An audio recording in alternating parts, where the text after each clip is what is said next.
Chapter 6, Book 5.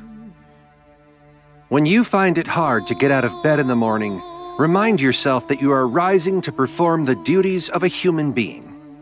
Why feel dissatisfied about doing what you're meant to do, what you were born to do? Were you created just to lie in bed and keep warm? But then you might argue, staying in bed is more enjoyable. Is your purpose in life then merely to seek pleasure and avoid effort?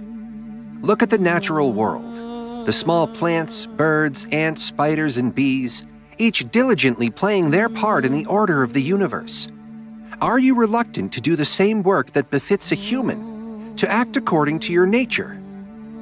Yes, rest is necessary, but even rest has its natural limits, just as there are limits to eating and drinking. Yet you often exceed these limits in pursuit of comfort, while in your actions you fall short of your potential. This implies that you don't truly love yourself. If you did, you would embrace your nature and its demands. Consider those devoted to their crafts. They tirelessly labor, often neglecting personal hygiene and food. But you seem to value your own nature less than a craftsman values their craft.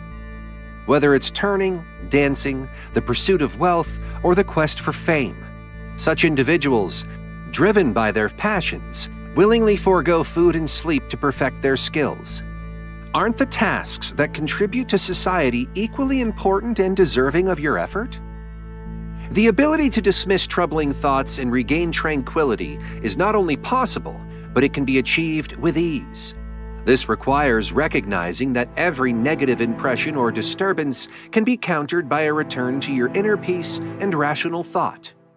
When assessing your actions and words, gauge them against the standard of whether they align with nature's principles.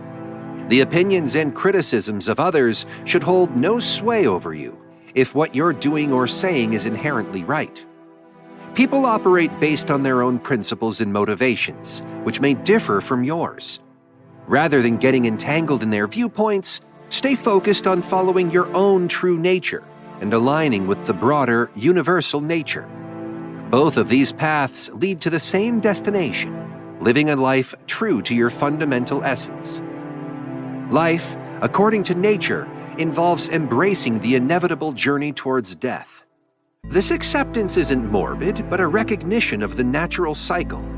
Just as we inhale air every day and rely on the earth for nourishment, there comes a time when we return these elements to the universe.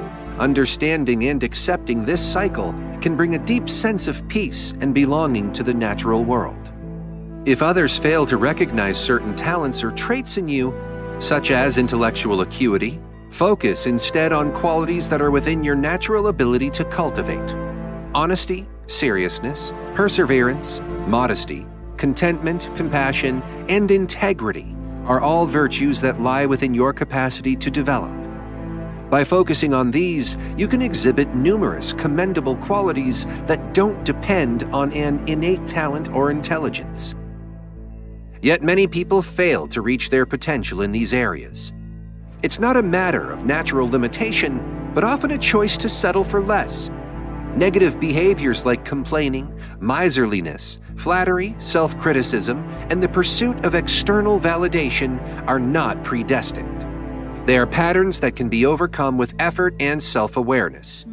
If you struggle with slow comprehension, this too can be an area for growth and development, rather than a point of resignation or self-indulgence. This expanded understanding of Aurelius's teachings emphasizes the importance of self-reflection, personal growth, and living in harmony with nature's principles. By focusing on cultivating virtues within our control and accepting the natural course of life, we can achieve a state of tranquility and fulfillment. Aurelius encourages us to rise above our lesser tendencies and embrace our capacity for greater virtues, aligning our actions with the broader rhythm of the universe. Reflect on how different people react to doing good deeds for others. Some expect recognition or repayment for their actions, treating them as favors that place others in their debt. Others don't overtly seek acknowledgement, but internally keep a tally of their good deeds, viewing recipients as indebted to them. Then there are those who act benevolently, without any expectation or even awareness of their good acts. They are like a vine that naturally produces grapes, a horse that runs, a dog that hunts, or a bee that makes honey. These individuals perform good deeds as a natural part of their existence and move on to the next action without seeking external validation or reward.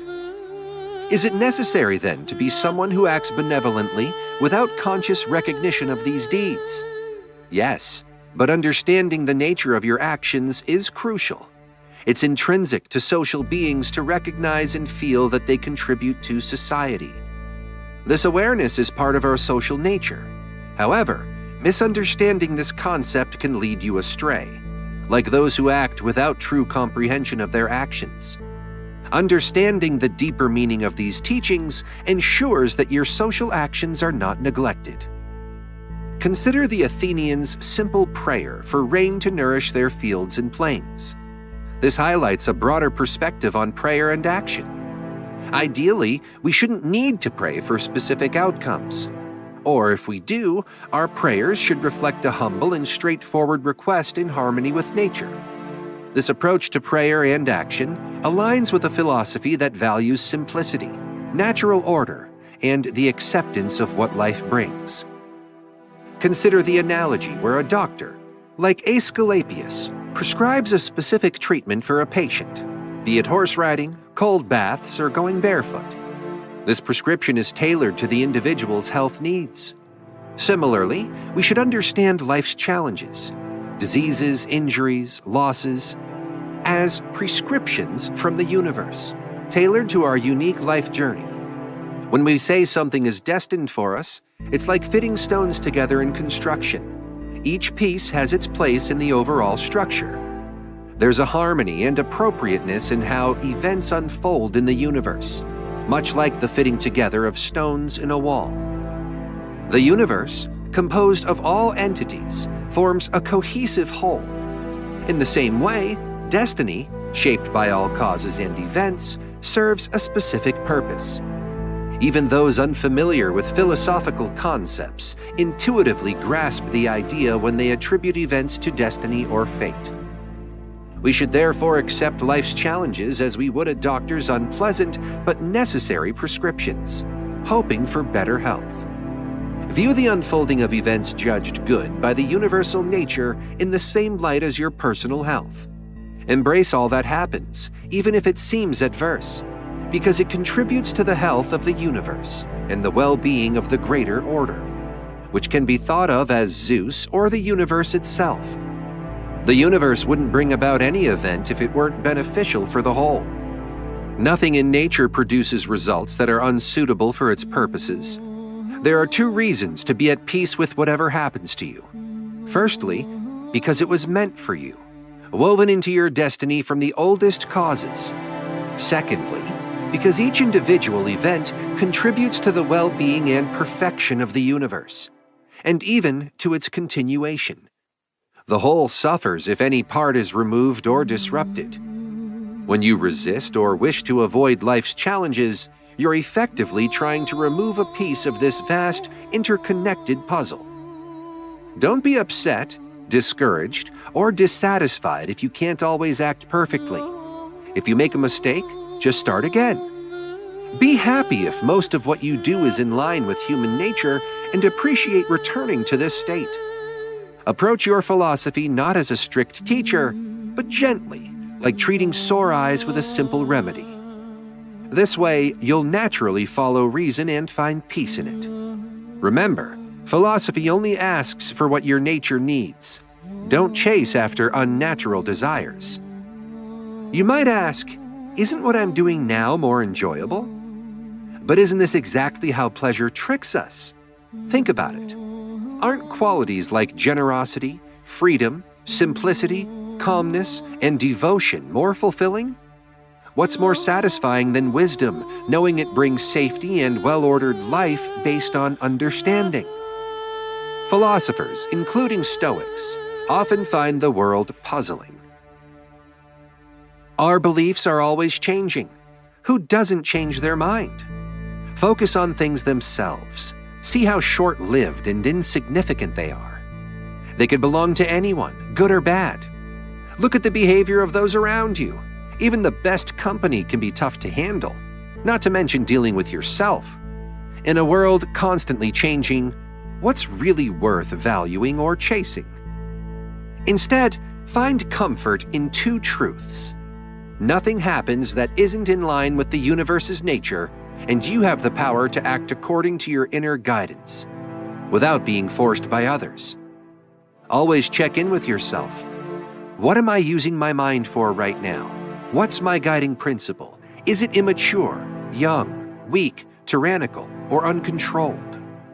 Delving deeper into the nature of what is commonly perceived as good, it's instructive to consider how public opinion shifts based on what is generally accepted as valuable. If a person genuinely values true virtues like wisdom, moderation, justice, and bravery, he or she wouldn't entertain ideas that conflict with these virtues.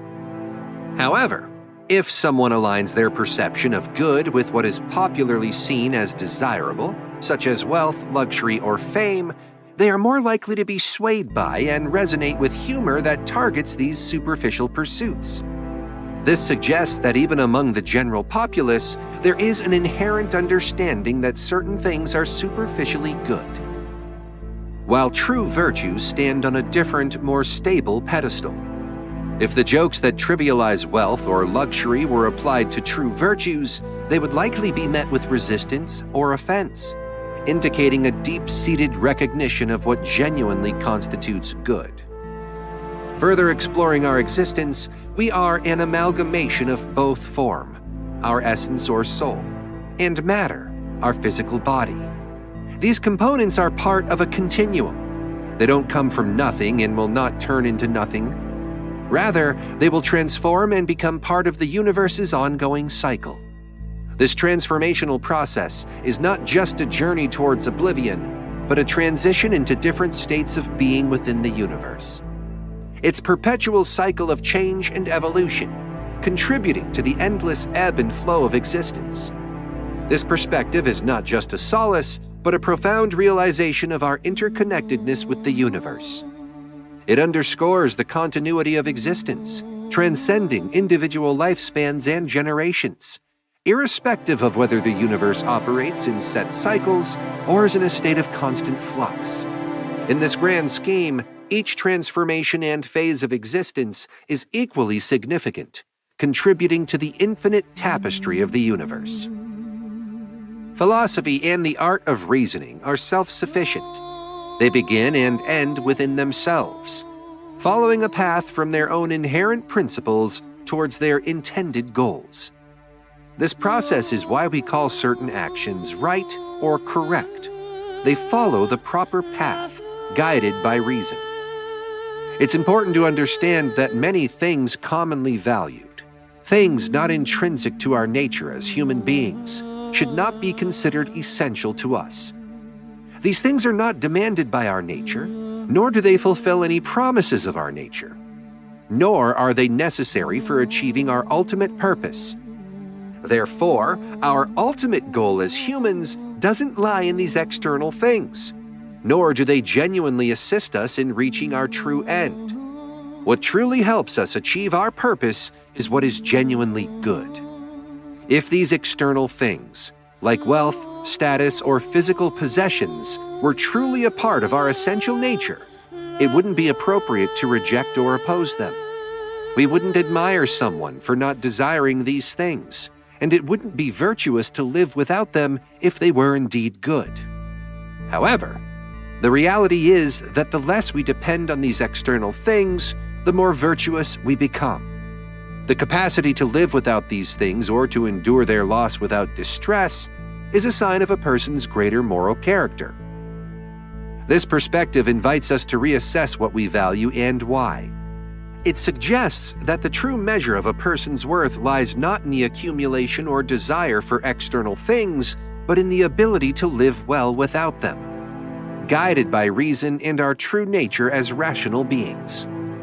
This way of living, aligned with our inherent nature and interdependent of external validations, is the essence of a good and fulfilled life. Your habitual thoughts shape the character of your mind. In a way, your soul gets colored by them. So immerse your mind continuously in thoughts like these. Wherever a person can live, they can also live well. If it's in a palace, then living well in a palace is possible too. Also, remember that everything is created for a specific purpose and is driven towards it. The end goal of anything is where its benefit and goodness lie.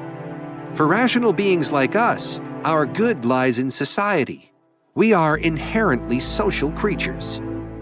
It's evident that lower forms exist for the higher ones. Life-bearing things are superior to lifeless ones. And among living things, those with the power of reason are the highest. Pursuing the impossible is foolish, and it's impossible for those who do wrong not to act as they do. Nothing occurs to a person that they are not naturally equipped to handle. The same challenges occur to others, and they remain unscathed, either because they don't realize what's happened or because they demonstrate resilience. It's unfortunate, then, that ignorance and vanity often prove stronger than wisdom. Remember, every experience is an opportunity to affirm this understanding and strengthen your character in accordance with nature and reason. External things cannot touch or impact the soul in any direct way. They don't have access to it, nor can they influence or change it. The soul, in essence, controls itself, shaping its own responses and judgments based on what it encounters. In a sense, the soul is the architect of its own reality. In terms of human relationships, other people are fundamentally important to me as I am duty-bound to act kindly towards them and coexist peacefully. However, when others obstruct my ability to act rightly, they become just like any other neutral element in the world, such as the sun, wind, or animals. These elements might obstruct my actions, but can't hinder my inner state or intentions. My mind has the ability to transform any obstacle into a tool for growth. Thus, a hindrance becomes a means to enhance my actions, turning an obstacle into an aid. I should hold in high regard the greatest aspect of the universe, which utilizes and governs all things. Similarly, I should respect the highest element within myself, as it mirrors the universe's governing principle. This part of me harnesses everything else within me and guides my life. If something does not harm the community, it does not harm me as an individual. When facing any situation that seems harmful, I should consider whether it truly damages the community. If it doesn't, then it doesn't harm me. If it does harm the community, I shouldn't respond with anger but with guidance, helping the person responsible to see their mistake. It's vital to frequently reflect on how quickly things change and vanish, including both existing entities and new creations. Everything is in constant motion, like a river, with activities and causes evolving endlessly. Very little remains static. It's important to think about the vastness of time, both past and future, where all things eventually fade away. Considering this, it would be foolish to become overly proud or troubled by temporary things that only affect us for a short while. Reflect on the vastness of the universe and the tiny part you play in it. Think about the infinite span of time and the brief moment you occupy. Your destiny is a small fragment of the greater destiny of the universe. If someone wrongs you, that's their issue, based on their character and choices. What you experience and do is aligned with what the universe has intended for you. Keep the governing part of your soul, your rational mind, unaffected by bodily sensations. Whether they are pleasurable or painful, don't let it get entangled in these feelings, but set boundaries and confine them to their physical origins. When bodily sensations affect your mind due to the natural connection within your body, don't fight the feeling, as it's a natural response. However, ensure that your rationale in mind doesn't label these sensations as good or bad. Live in harmony with the divine. You are living with the gods when your soul is content with your lot in life, fulfilling the desires of the guiding spirit within you. Assigned by Zeus as a guardian and a guide, a fragment of divine reason and intelligence. Why be upset by someone's physical shortcomings, like body odor or bad breath? Getting angry won't help. These are just natural results of a human body. The person has the ability to reason and can work to improve themselves if they're aware of the issue. Use your rationality to kindly point out their faults and help them. If they listen, you can help them without any need for anger.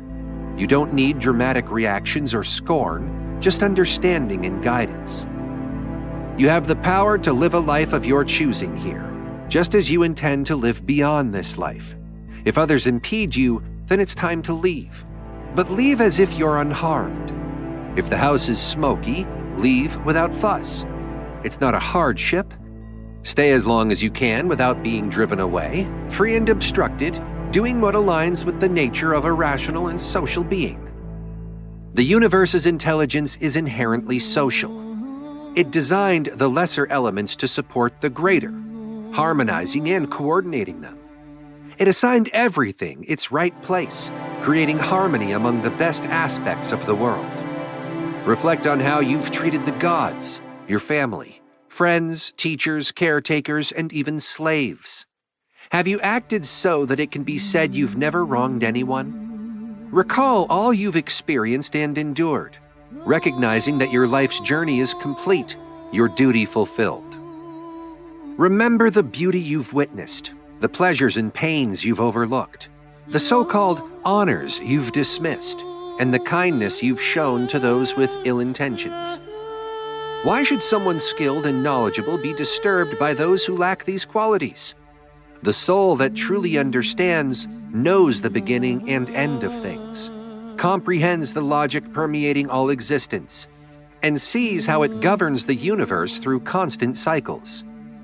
Soon enough, you will be reduced to ashes or bones, and your name will either be remembered or forgotten. A name is just a sound, an echo. Life's coveted things are fleeting and trivial, like petty squabbles. True virtues like loyalty, modesty, justice, and truth seem to have vanished from the earth, ascending to a higher plane of existence. In these thoughts, we find a reminder to focus on what truly matters, living according to our rational and social nature, treating others with respect and kindness, and not being swayed by life's trivialities or the ignorance of others. This perspective urges us to live a life of virtue, recognizing the transient nature of our existence and the lasting value of our actions and character. Consider then what it is that still holds you in this life. If sensory experiences are fleeting and constantly changing, and our senses themselves are imprecise and often misled, what substantial thing is there to cling to? Our soul itself, some say, is but a vapor emerging from our physical form.